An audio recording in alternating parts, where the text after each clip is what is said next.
concerning one of the, is it China be so any of those one of those countries there, that you don't dare enter into their country illegally, as if you are caught, it's death penalty or life imprisonment. Yes. They are lucky. Yes. But this is a country. Call Nigeria. Call Nigeria. We were hearing during eras of Buhari, it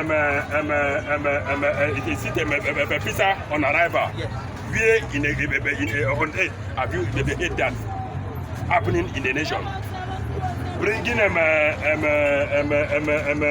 importing foreigners to come and kill the indigenous people to collect land for you, so that you can be contented. See the happen. That one goes away. Hold on. Do you remember what happened in Oklahoma? How villages were burned down and people were killed? That one is aside. The same thing happened somewhere in Niger State when soldiers were killed. When soldiers, about them, 8 soldiers were killed in Niger, what happened? Nigerian government withdrew their troops and returned them to Biafra land. They what stop Nigerian government from deploying soldiers to go abandon those villages and kill the indigenous people there. So what you are saying, you said importing another country. Nigeria is a place whereby we accept other countries, we trade together. You know, like Nigeria. Hold on now.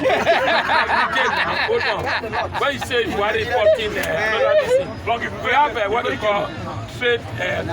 We trade together with all these other countries. No country we have injected. Everything. But what I'm saying is that the level for our government, Nigeria, to secure their border, who is coming in. But you should know that in Niger are very close to Niger, Borno, Sokoto, all these areas. You know they speak the same, almost the same language, Arabic. Okay. So the only thing is that I'm telling you, you cannot remain in Nigeria, start claiming on that country. And you mentioned now that